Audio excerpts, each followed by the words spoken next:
우리가 사는 지금 이 시대에 교회가 회개했다 하는 소리를 들어보질 못합니다. 그만큼 교회는 뭔가 잘못되고 그리고 교만해졌고 자만하고 있습니다. 우리 한국 교회사를 보더라도 1907년 평양 대부흥운동이 일어났을 때에는 철저히 교회가 회개운동부터 시작을 했습니다. 그런데 오늘날 만약 담임 목사인 정 목사님이 교인들을 향해서 이런 거 지적하면서 회개하라 그러면 들을 사람이 있겠어요? 싫어해 다 회개하라면. 대부분 오늘 교인들은 나는 회개할 것이 거의 없다 생각을 해요. 예수 믿고 구원 받았는데 뭘 회개하나. 그리고 한 사람에게 그렇게 얘기해도 부담 가는데 교회 전체를 향해서 회개하라 그러면 교인들이 다 반대할 것입니다. 그러면서 목사님 물러나시죠. 얘기할 거예요. 만약 우리 교회가 옆에 교회를 향해서 잘못된 것이 너무나 많이 소리 들리니까 그 교회를 향해서 회개하십시오 하면은 난리가 날 것입니다. 막 소송을 건들지 왜 참견이냐 이럴 것입니다. 아무튼 오늘날 현대 교회는 정말 회개가 없습니다. 교회가 회개가 없으니까 교인들도 마찬가지예요. 회개를 안 합니다. 그래서 작금에 이루어지는 일을 통해서 보면서 우리가 해야 될 것은 교회가 먼저 성도가 먼저 회개될 것이다. 이런 생각이 들었습니다. 자, 요한계시록은 사도 요한을 통해서 하나님께서 밤모섬에 유배되던 요한에게 성령의 감동을 통해서 뭘 기록하라 했을까? 7교회를 향해서 편지를 써서 보내라. 이게 요한계시록의 말씀이에요. 다시 말씀드리면 요한계시록 전체는 교회를 향하신 하나님의 주님의 말씀, 경고의 말씀입니다. 그런데 이제 요한계시록 2장부터 보면 3장까지 7교회가 나오는데 대부분 뭔 소리가 들어가 있어요? 회개하라. 이 소리가 들어가 있어요. 자, 우리가 초대교회를 생각할 때는 초대교회는 지금 우리 교회는 우리와 같지 않겠지, 완전하겠지? 아닙니다. 초대교회도 엄청나게 어려운 일이 많고 교회 자체도 문제가 많았고 그런데 곳곳에 초대교회도 회개하는 것이 너무나 많이 나와 있습니다. 자, 그러면 오늘 교회로 회개하는 말씀을 통해서 먼저 역사적으로 어떤 일이 있었는가 처음에 살펴볼 것입니다. 자, 영국 얘기입니다. 청교도는 본래 기존 교인들한테 조소와 멸시가 담긴 그런 대상입니다. 청교도는 16세기, 17세기 영국 국교회 목사들 가운데 일부가, 전체는 아니지만 일부가 왜 로마 캐토릭 그대로 답습하느냐, 이것을 벗어나줘야 되느냐 이렇게 주장했던 목사님들이 있었습니다. 이 사람들을 향해서 청교도라고 부르기 시작했습니다. 자, 그때 이 영국 국교회는 오늘 말하면 성공회입니다. 영국 성교회. 이 영국 국교회가 됐는데 이들이 일부의 목회자지만 이들이 전체 교회를 향해서 회개를 촉구하고 이단 사상, 성직자들의 부패, 이 모든 것이 다 로마 교회에서 그대로 받아들인 것인데 이걸 깨닫지 못하고 그리고 세속주의를 청산하라고 회개하라 이렇게 요구했더니 영국 교회는 회개를 거부했습니다. 그리고 탄압하기 시작했습니다. 그 결정적인 것이 1662년 8월 24일 영국 국회가 통일령을 공포하면서 박해는 절정에 달했는데 1662년 8월 24일을 통해 가지고 어떤 일이 벌어졌는가? 2천여 명에 달하는 목사들이 면직이 되고 추방됐습니다. 자, 이런 운동이 일어나고 이런 통일령이 벌어져 가지고 제대로 회개했던 사람은 다 면직되고 국외로 추방되고 이런 일들이 벌어졌습니다. 매튜 미드라는 목회자 한 분은 추방당한 목회자 가운데 한 사람인데 이런 말을 남겼습니다. 이 운명의 날은 영국 역사의 검정 글씨로 기록되어 마땅하다. 이렇게 썼습니다. 그 뒤에 이안 머레이 목사님은 뭐라고 묘사했는가? 2000여 명의 목회자가 추방되고 나자 합리주의 시대가 시작되어 강단과 교인석은 온통 냉랭해지고 싸늘하게 식어버렸고 회의주의와 세속주의가 기승을 부려 국가 종교가 한강 그냥 모양만 갖춘 그런 교회로 전락되고 말았다. 이렇게 말해주고 있습니다. 마스테리라는 역사학자는 주님의 심판을 초래했다 말하고 있습니다. 자, 이분은 특정한 사건을 하나님의 진노를 나타내는 증거로 간주하는 것은 언뜻 억지처럼 들릴 수도 있겠지만 한 민족이나 교회의 재난이 오랫동안 끊이지 않고 일어났다면 그것을 하나님의 은혜를 거두신 것으로 이해도 크게 무리는 아닐 것이라 생각된다. 2000명의 비국교도 목회자들이 추방되고 난 후 불과 5년 만에 런던은 2차례나 초토화되었다. 그러면서 그때 일어난 일들이 뭔가 하면 1665년들에 패스트가 창궐해가지고 10만여 명이 죽었다 그러는데 런던 시민이 40만이었는데 4분의 1이 패스트로 죽었습니다. 그 다음에 그 이듬해 즉 66년도에는 대형 화재가 발생해가지고 바울 대성당을 비롯한 100개의 교회 13,000개의 가정이 다 불타 없어졌고 이런 일들이 벌어졌습니다. 그러면서 이것을 하나님께서 회개하라는데 그걸 묵인하고 이랬더니 하나님의 진노가 아니냐 이렇게 대부분 이런 주장하는 사람들이 세대주의 종말론자들이 많이 하는데 바로 그런 일들이 벌어졌다 이것입니다. 자, 그런데 청교도들은 즉 추방됐고 면직되었지만 이들은 곳곳에 다니면서 새로운 복음 왜 회개될 것인가를 계속 선포하기 시작했습니다. 그래서 그때부터 나온 사람들이 잘 아시는 리차드 백스터, 존 프라벨, 토목스 브라스, 토마스 왓슨 이런 사람들이 계속 다니면서 회개를 촉구하고 그렇게 행했습니다. 영국 국교회가 어떻게 일을 했는가 통해 가지고 그런 일이 있었다는 걸 알 수 있고 그 전에는 역사적으로 보면은 중세 유럽에서는 로마 교회가 온통 모든 것을 지배하고 있는 그런 시대였었습니다.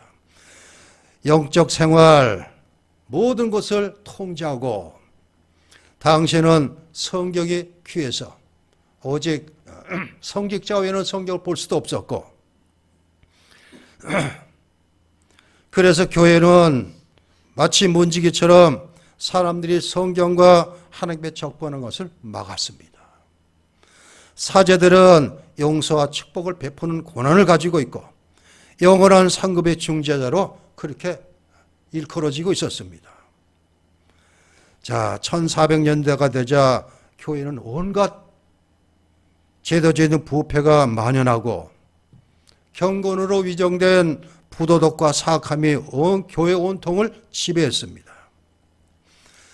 그때 시대에 살고 있던 사람 전부 생존을 해서 그냥 허덕이고 있었는데 교회는 엄청난 부를 누리고 있습니다. 자, 교황과 추교들은 사치와 방탕, 타락을 일삼았습니다. 제가 얼마 전인가 몇 해 전인가 포프라는 시리즈 영상물이 있었어요. 이게 어디서 만들었는지 모르지만 근데 이 포프가 바로 교황을 뜻하는 것인데 그 포프가 1회부터 시작해가지고 그 영상을 보니까 얼마나 교황들이 타락했는지 말도 못하는 것이 다 적나라하게 드러납니다.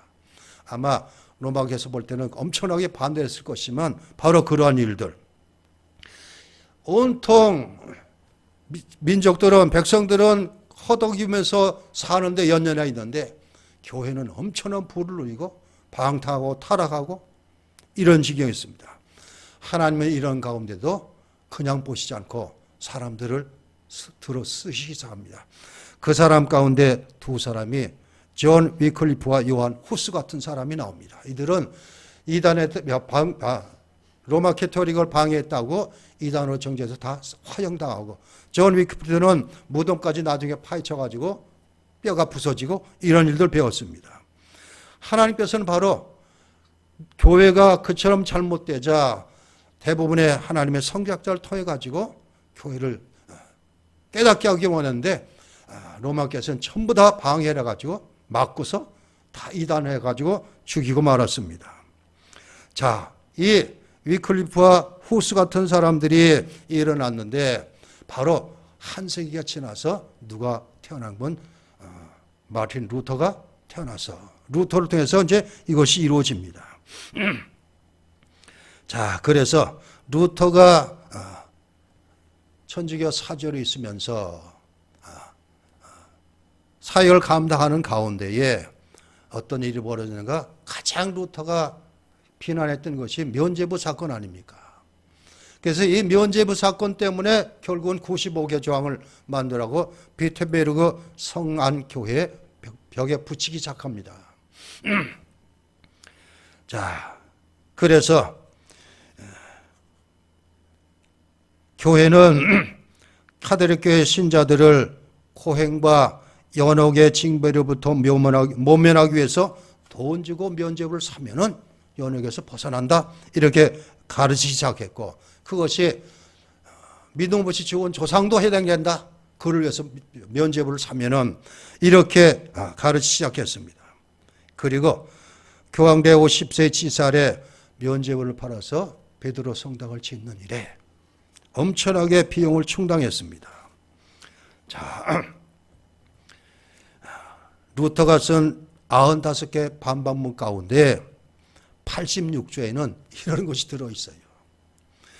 왜 교황은 가장 부유했던 크라수스라는 아주 그때 당시에 엄청난 부자가 있었는데 그보다 더 큰 부를 소유했으며 당신 재물로 다 성당 지을 수 있는데 왜 이렇습니까? 이게 95개 반문 가운데 86개 조항에 들어가 있어요. 그러니까 루터가 얼마나 이것을 치료했는지 알 수가 있습니다. 자, 이 95개 반박문은 종교계의 불을 당겼지만 전면적인 싸움은 일어나지 않았습니다. 그런데 루터는 그때까지도 아직 칭의에 대해서 확실한 믿음이 없었는데 그 후에 몇 년이 지나서 로마서를 연구하다가 바로 이걸 깨달았습니다. 오직 의인은 믿음으로 말미암아 살리라, 이것. 그래서 오직 믿음으로, 이게 종교개혁의 아주 내용적인 원리입니다. 그런데 루터는 여기서 그 뒷받침은 이 개혁의 형식적인 원리는 오직 성경이다. 그래서 오직 성경, 오직 믿음, 이렇게 시작했습니다. 자, 루터가 이렇게 시작하자 그 뒤를 이어서 잔 칼빈이 나왔고, 서빙길리, 멜랑히톤, 베자, 잔 낙스. 잔 낙스는 이제 스코틀랜드가 아주 장로교를 만든 당사자이기 때문에. 자, 우리 노예에서 2017년에 종교개혁지 탐방을 갔습니다. 그때 이제 보름스라는 곳에 가가지고 보름스에서 국회가 열려가지고 루터를 단죄하는 그 재판정이 섰었는데 그때 이제 루터가 쓴 책을 다 모아놓고 네가 여기 이걸 거부하고 불질러라, 그러면 사면해 주겠다 그랬는데도 루터는 거절합니다. 그때 루터가 한 말이 있습니다. 성경의 증거나 확실한 논리로 나를 설득하지 못한다면 나는 교황이나 공회만을 신뢰하지 않는다. 왜냐하면 그들은 실수를 저지르거나 자기 당착에 빠질 때가 많기 때문이다. 나는 내가 인용한 성경 말씀과 나의 양심을 따라 하나님의 말씀만을 굳게 의지할 것이다.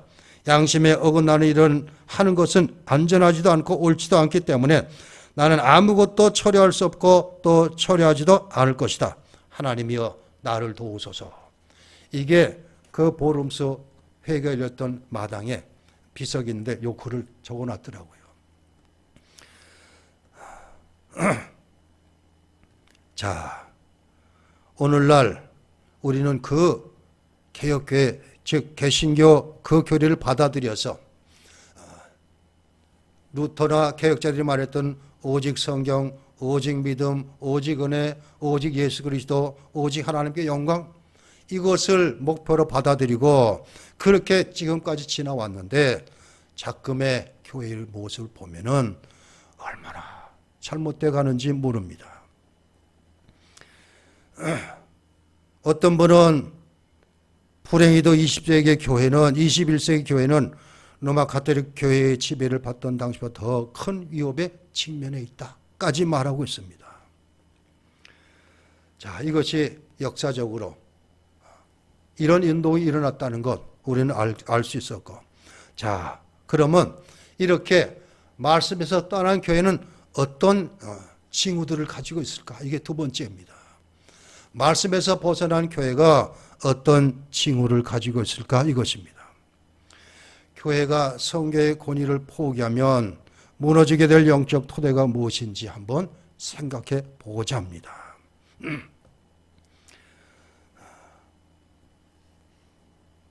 독일에 가서 우리 교단 파송 선교사를 만났습니다. 김희은배 선교사입니다.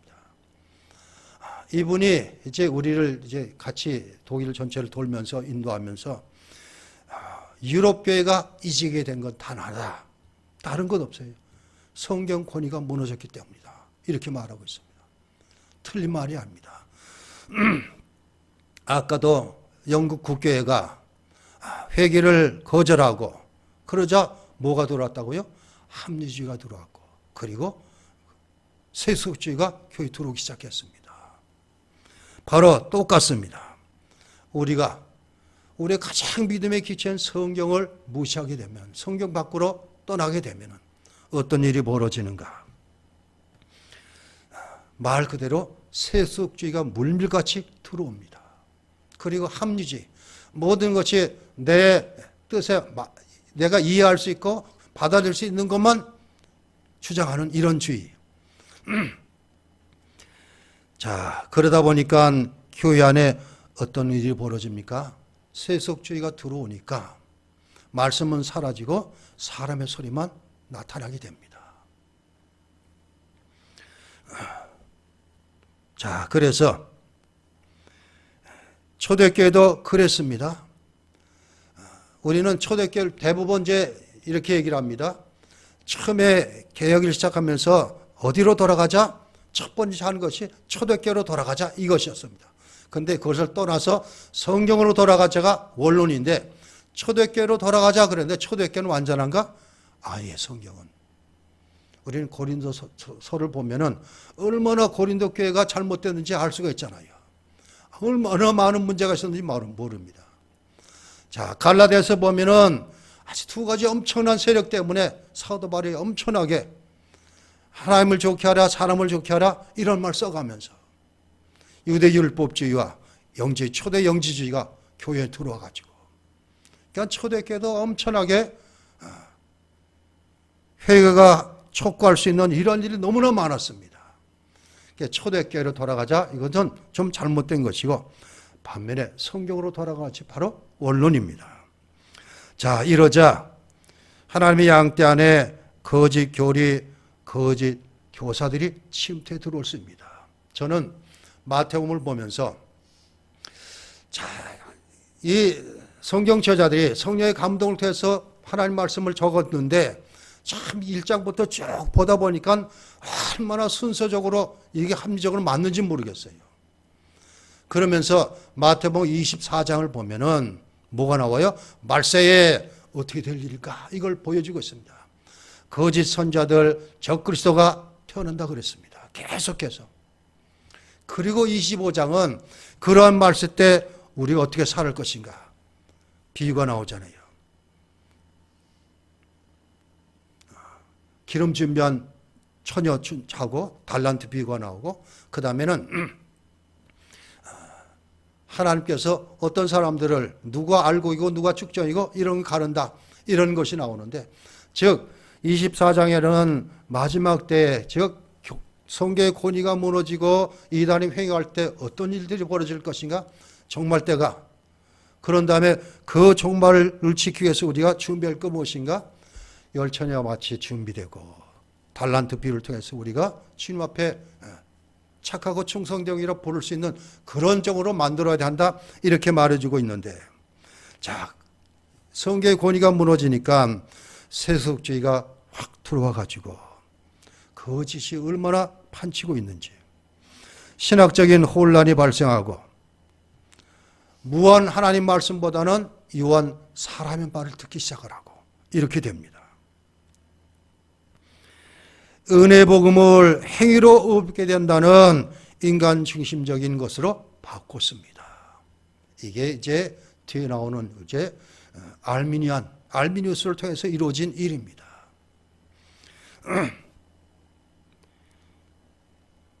하나님의 순결한 진리가 오염되고 미신, 전통과 비성경적인 계시와 마귀적인 속임수에 의해 성경적 고리가 완전히 훼손되고 말았습니다. 이것이 원래 로마 교회가 가지고 있던 것들을 개신교 그대로 지금 답습하고 있다 이것입니다. 자, 어떤 사람은 이렇게 썼습니다. 은사주의를 표방하는 협작꾼들이 많은 청중들에게 성수와 기름을 부은 천적을 판매하는 것이 태첼이 면제를 판매한 것과 무슨 차이가 있는가?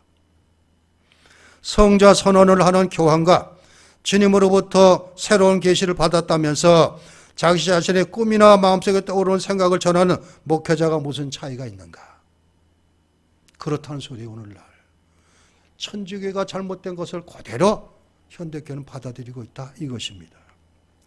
그래서 우리 개신교에서 어떤 교회가 되고 있어요? 천주교 받아들인 그대로 따르는 사람들이 대세가 돼 있어요 지금. 우리 개혁교회, 우리 교단에서도 마찬가지입니다. 오직 믿음으로 구원받는다? 이것 갖고는 좀 부족하다. 그래서 뭐래요? 내 행함도 있어야지. 우리 교단에서 이렇게 하는 사람들이 많아요. 목회자들이. 자, 어거스틴 시대에 펠라기우스라는 이단이 나왔습니다. 펠라기우스는 우리 힘으로 구원받을 수 있다. 내 행위로. 이렇게 주장했습니다. 그래서 펠라기우스 이단으로 정죄돼서 처형을 당하고 어거스틴은 오직 은혜로 믿음으로만 이렇게 주장을 했는데 그러자 그 펠라기우스를 따랐던 사람들 중에 추종자들 일부가 수정을 했어요. 하나님의 은혜도 있고 내 행함도 신인 협력을 주장했습니다. 이게 그대로 천주교로 들어갔고 오늘날 알미니아를 통해 가지고 그대로 현 교회를 지배하고 있습니다. 인간의 생각이 그래요. 내가 한 건 아무것도 없는데 그냥 받았다 하면 좀 꺼림직해요. 그래 나도 뭔가를 해야지. 이런 것이거든요. 알미니아가 바로 그걸 주장하는 것입니다. 이보다 더 심각한 것은 한때 로마 카톨릭교회 은폐로 했었던 부패와 부도덕을 많은 개신교 교회가 그대로 답습하고 있는 실정이다 이것입니다.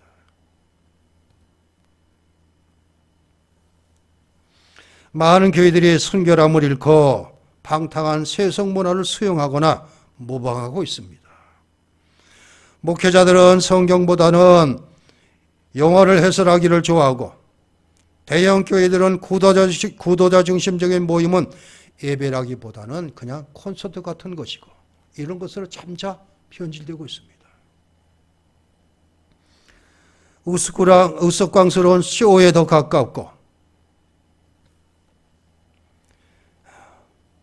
교회 지도는 건전하고 성경적인 것보다는 대중에게 잘 먹히는 것과 유행을 따르는 것에 관심을 가지고 있습니다. 교회 지도자들이 겉으로는 복음지를 표방하면서도 자신의 교회 불륜을 상습적으로 저지르는 사람들, 강팍한 마음으로 음행을 일삼는 사람들, 회개하지 않은 동성애자들, 부도덕한 우성정배도 물론 심지어 이교지를 신방하는 사람들까지도 그냥 받아들이는 것입니다.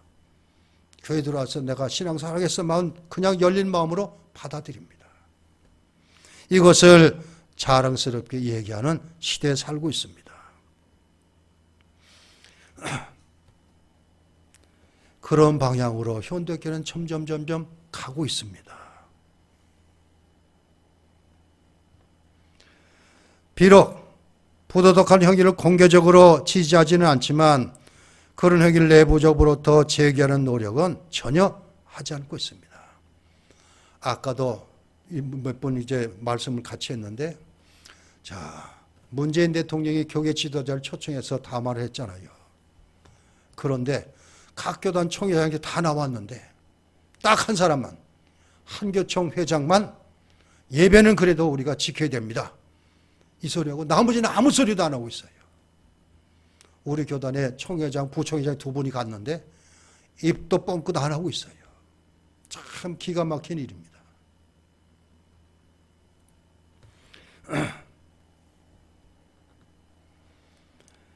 자, 교회는 오늘 요한계시록에 7금첩 때 이렇게 말한 것은 교회를 얘기하고 있는데, 그리고 7교회 사자 이렇게 말하고 있는데, 교회는 목회자를 통해서 전부 다 좌지우지가 할 수 있습니다.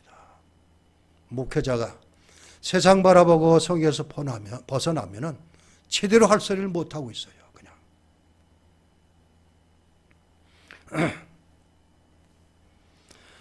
하나님의 말씀에 복종하려는 마음도 없어지고, 목회자가 이러니까 교인들도 마찬가지고, 교리적인 진리와 그 진리란 보호와 순결에 대한 관심이 쇠퇴하고 있는 실정.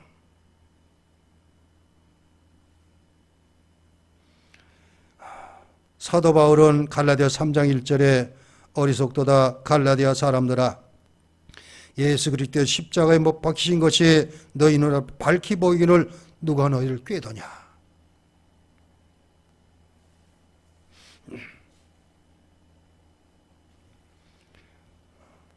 오늘날의 교인들은 설문조사를 하면은 우리가 구원받는 것은 믿음 플러스 행위로 구원받는다 하는 것이 한 60%가 된다 그럽니다. 오직 믿음으로 이걸 인정 안 하는 것입니다. 오직 성경으로 믿는 사람은 30%뿐이 안 되고,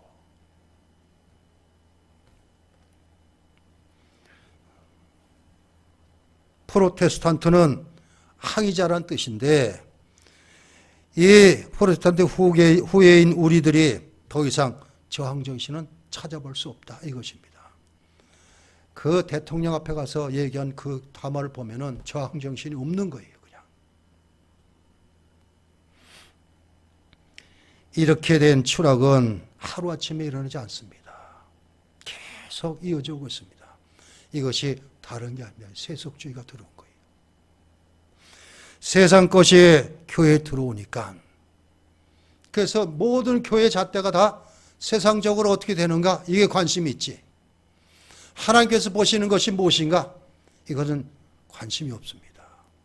세상에서 부흥하고 인원 많아지고 이러면 성공한 것으로 참 이상하게 되고 있습니다.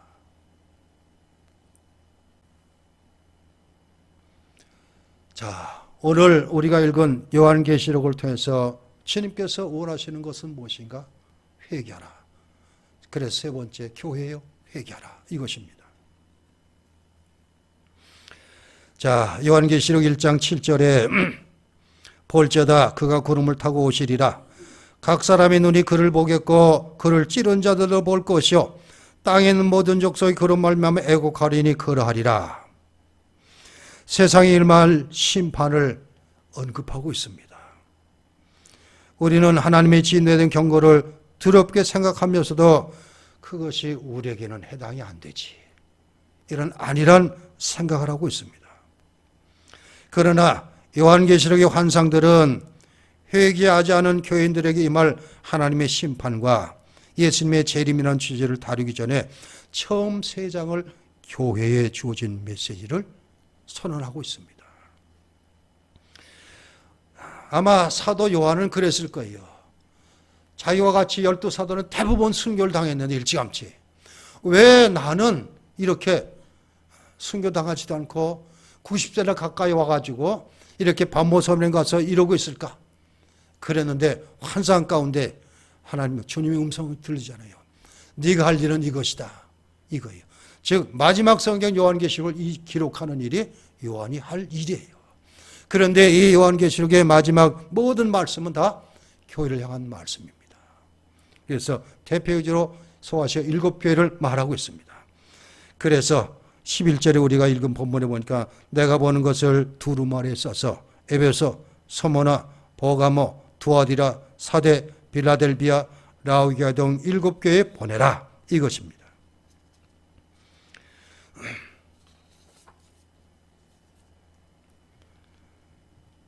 아마 요한은 제 사도들이 어떻게 박해를 받고 순교하는 것을 다 듣고 목격하고 이랬을 것입니다. 자, 초대교회는 두 군데를 통해서 박해를 받기 시작합니다. 하나는 유대, 옛날 종교입니다. 율법지 종교. 또 하나는 로마 당국으로부터 적대감을 받는 것. 교회에서 보면은 AD 64년에 네로 황제를 통해서 엄청난 박해를 받고 여기서 베드로가 순교를 당하고 10년 뒤에는 도미티니아우스라는 황제 통치기관은 얼마나 박해를 받았는지 말도 할 수 없었다 이렇게 말해주고 있습니다. 사도 요한이 죽은 후에 60년 뒤에 태어난 터툴리아니스 그분은 이런 말을 했다 그럽니다. 요한 사도는 처음에는 펄펄 끓는 기름 속에 던져졌지만 조금도 해를 입지 않았기 때문에 섬으로 유배되었다. 사실인지 뭔지 모르지만 이 터툴리아니스는 이렇게 썼고 있어요. 우리는 읽은 본문 9절에 보니까 하나님의 말씀과 예수를 증언했다는 이유, 이것 때문에 유배돼서 왔다 이렇게 요한은 자기 자신을 말하고 있습니다.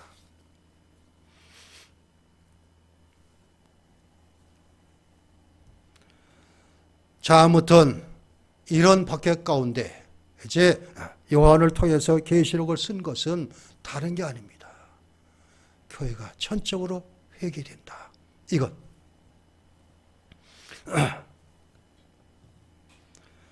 자, 사도 바울도 말에 의하면 네로 황제 시대 때 같이 순교를 받았다 이렇게 얘기를 하지만 이 바울은 마지막 때 어떤 일이 교회는 벌어질까? 이것을 썼습니다. 디모데전서 3장 보니까 너는 이것을 알라. 말세에 고통하는 때가 이르러 사람들이 자기를 사랑하며 돈을 사랑하며 자랑하며 교만하며 비방하며 부모를 거역하며 감사하지 아니하며 거룩하지 아니하며 무정하며 온통을 풀지 아니하며 모함하며 절제하지 못하며 사나우며 선한 것을 좋아하지 아니하며 배신하며 초급하며 자만하며 쾌락을 사랑하기를 하나님 사랑보다 더 하며 경건의 모양은 있으나 경건의 능력은 부인하니 이 같은 자들에게서 내가 돌아서라. 악한 사람들과 속이는 자는 더욱 악하여져 속이기도 하고 속기도 하나니. 3장 1절에서 5절 13절에 사도본이 이렇게 적고 있습니다. 가만히 우리가 읽어보면서 오늘날 교회와 뭐가 다른가? 믿고 구원받았다는 성도가 이렇지 않는가 한번 생각해 보시기 바랍니다.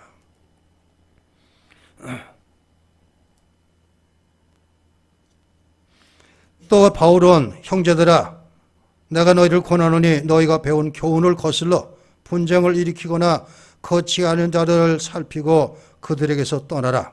이 같은 자들은 우리 주 그리스도를 섬기지 아니하고 다만 자기들의 배만 섬기나니 교활한 말과 아첨한 말로 순전한 자들의 마음을 미혹하느니라. 로마서 16장 17절 18절 이렇게 말씀하고 있습니다. 자, 하나님께서 마지막 심판할 때 하실 때는 교회부터 시작하신다 말하고 있습니다.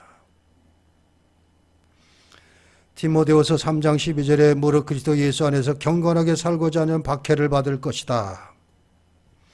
형제들아 너희 세상이 너희를 미워하되 이상히 여기지 말라. 요한일서 3장 11절 13절.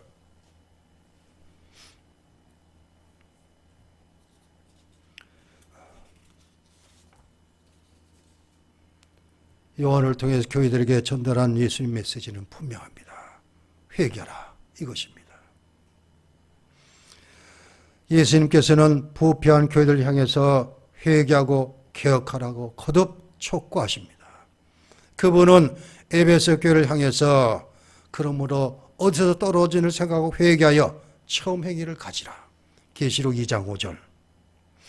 보가모 교회에게도 비슷한 명령이 주어졌습니다. 그러므로 회개하라. 그리하지 않으면 내가 내게 속히 가서 내 입의 검으로 그들과 싸우리라. 계시록 2장 16절. 두아디라 교회에도 회개하지 아니하면 가혹한 심판을 받게 될 것이라고 경고하시고 있습니다. 계시록 2장 22절. 사대교회에도 내가 어떻게 받았으며 어떻게 들었는지 생각하고 지켜 회개하라. 요한계시록 3장 3절. 물론 내가 사랑할 자를 칭송하여 쟁교하는 그러므로 내가 열심을 내라 회개하라. 라오디아 교회도 계시록 3장 19절. 소아시아 7교회는 오늘날 교회 전체를 예표하고 있습니다.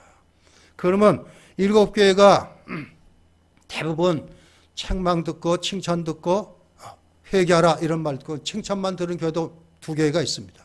그냥 대부분 교회는 다 회개하라 이런 말씀을 주고 있습니다.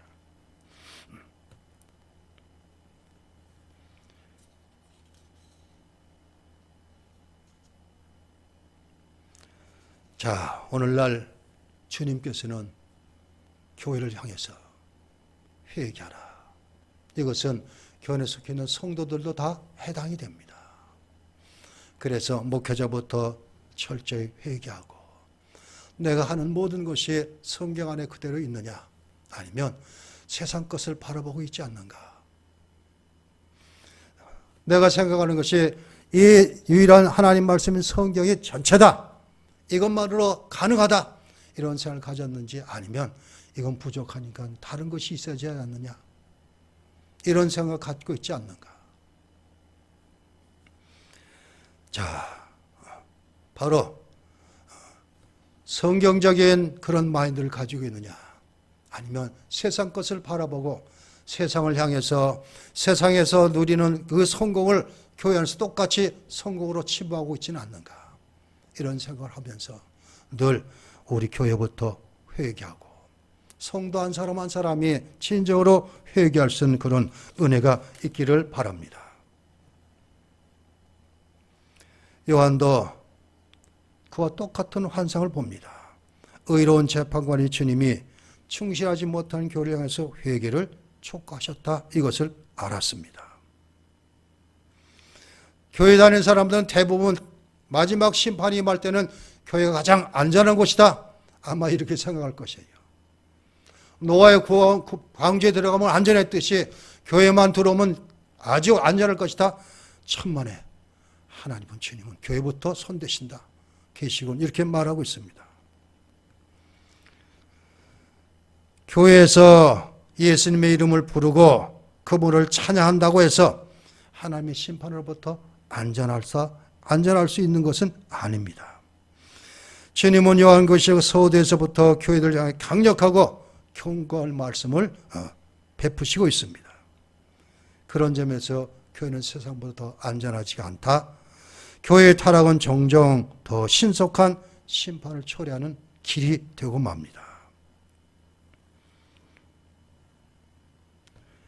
이 요한계시록의 7교회를 향한 편지들은 특별한 문제를 지니고 있던 특정한 교회들에게 보내진 것이지만 그 내용은 역사상 모든 교회에 주어진 그런 메시지 말씀입니다. 1세기 교회들의 부패를 만든 문제들, 우상숭배, 성적 부도덕, 세상과 이견 문화의 타협, 영적 생명력 상실, 위선, 거짓. 이게 1세기 초대교회의 문제였었는데 이것이 그대로 현대교회도 그대로 이어져 오고 있다. 이것입니다. 자, 이것이 요한계시록의 교회들에게 주신 주님의 마지막 말씀입니다. 2000년이 지난 지금도 예수님께서는 여전히 교회의 회개를 촉구하시고 회개하지 않으면 혹독한 결과 초래될 것이라고 경고하고 계십니다. 기도합니다. 하나님, 현대 우리가 살고 있는 이 시대의 교회들이 하나님이 살아계심을 온전히 인정하지 않고 어떤 사상가들은 하나님 만들어 놓고 가만히 보고 계신다 이렇게 주장하기도 하고 성경으로는 충분하지 않으니까 세상 것을 받아들여야 한다 이렇게 주장하고 그래서 교회 안에 세속주의 물결이 들어와서 세상에서 성공 여부가 바로 교회에서도 그렇게 답습하고 있는 것을 보게 됩니다.